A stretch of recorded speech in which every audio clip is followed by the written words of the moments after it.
ओम ब्रह्म सत्यम सर्वधार। आज दास की कबीर वाणी। ये सेवन करें जो स्त्री भोग में आसक्त रहते हैं, वो पुनः उसी में उत्पन्न होते हैं। जो इस भोग से बचता है वही भक्त कहलाता है। देखिए, भक्त कौन कहलाता है? जो इस भोग से बच पाता है। तो आइए सेवन करते हैं बहुत ही सुंदर कबीर वाणी। भग भोग भग उपजै, भग भोग भग उपजै, भगते बचै न को।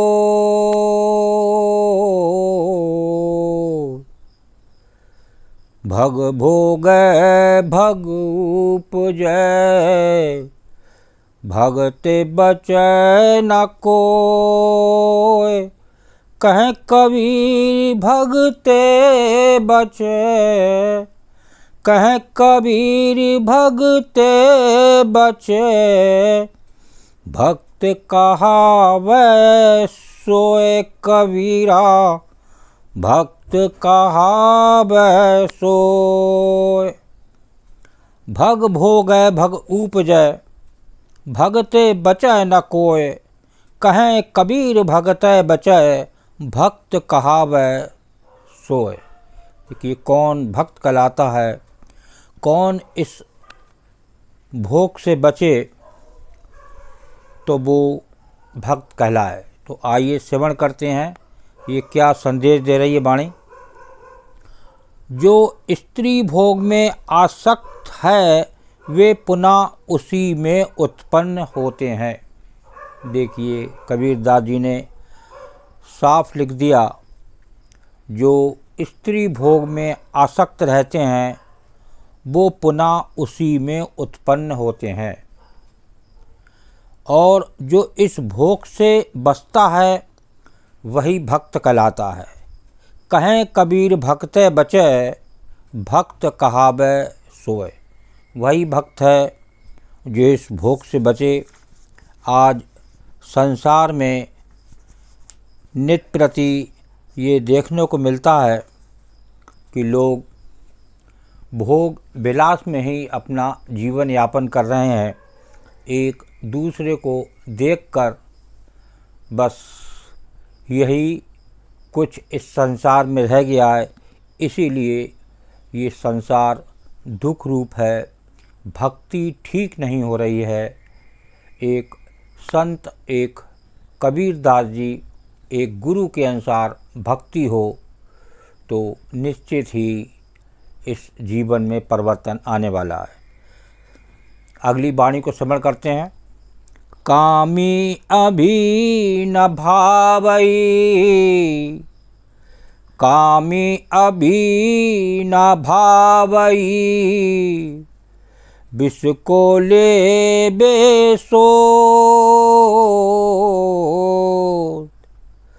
कोवद न भाजै जीव की, कुवद न भाजै जीव की।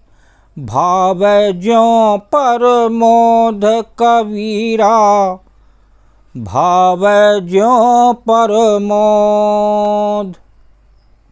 कामी अमी न भावई, विष को लेवै सोध।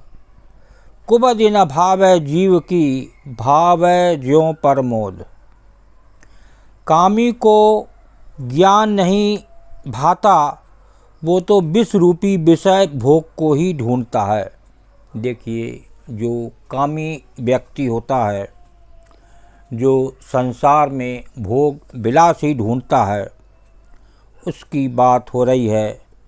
वो विष रूपी विषय भोग को ही ढूंढता है। चाहे उसे किसी प्रकार भी समझाओ, उसका स्वभाव नहीं बदलता है। देखिए, स्वभाव अपने हाथ में होता है।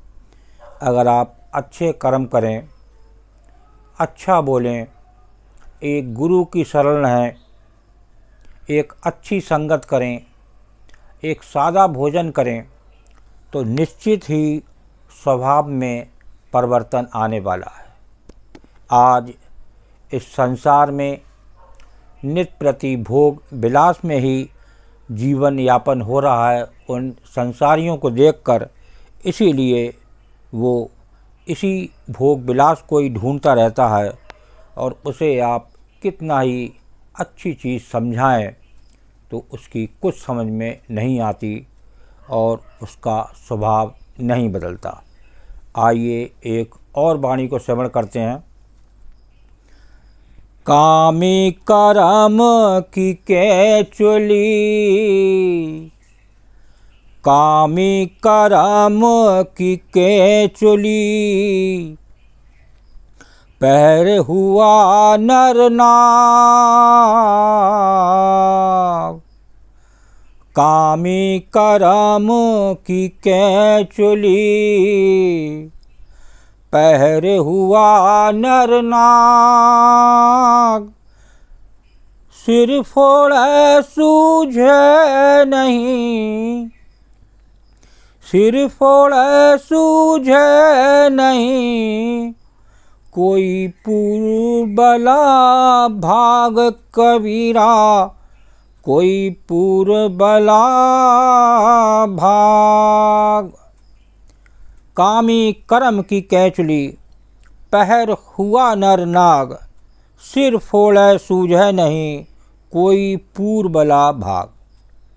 किसी पूर्व संस्कार के कारण कामी पुरुष काम कर्म रूपी कैचुली को पहनकर मनुष्य से नाग बन बैठा है। देखिए, बड़े बड़े लोग, अपनी कामना वाले लोग, भोग विलास वाले लोग अपना चोंगा बदल लेते हैं। उसी के लिए एक संत बता रहे हैं, किसी पूर्व संस्कार के कारण कामी पुरुष काम कर्म रूपी कैचुली को पहनकर मनुष्य से नाग बन बैठा है। और आगे बता रहे हैं, उसे अच्छा बुरा कुछ नहीं सूझता, व्यर्थ में ही सिर पटक कर फोड़ा करता है। देखिए, जब एक असली चेहरा सामने आ जाता है तब उसे कष्ट होता है। आज इस संसार में इस काम वासना के चक्कर में कुछ भी बनना पड़े, चाहे वो अच्छा बनना पड़े, एक अच्छी वेशभूषा पहननी पड़े कि ये मानव बहुत अच्छा है, लेकिन वो अंदर से उसकी भोग वासना में कोई कमी नहीं है। वो भोग नित्य उसके उस चोले के अंदर रहते हैं और दिखाई नहीं पड़ते, लेकिन एक दिन ऐसे मानव सामने ज़रूर आ जाते हैं और उनकी पोल खुल जाती है और उस समय वो सिर पटक कर फोड़ा करता है। देखिए, ये एक संत, एक कबीरदास जी की वाणी, इसको समझें और अपने जीवन का स्वभाव बदलने की कोशिश करें, वो बदलेगा। अभी दास ने बताया, अच्छी संगत से, सादे भोजन से, सादा जीवन से, एक गुरु के समर्पण होंगे, तब आप निश्चित ही उसके अनुसार जब आप अपना जीवन यापन करेंगे तो निश्चित ही आपके स्वभाव में परिवर्तन आने वाला है और आप एक अच्छे व्यक्ति इस समाज में कहलाएंगे और एक अच्छे गुण आपके अंदर उस समाज में दिखाई देंगे और आपका जीवन निश्चित ही सफल होगा। ओम ब्रह्म सत्यम सर्वदार। दास की कबीर वाणी अच्छी लगी हो तो ज़रूर शेयर करें, ताकि और भी लोग इस वाणी का आनंद लें। ओम ब्रह्म सत्यम सर्वदा।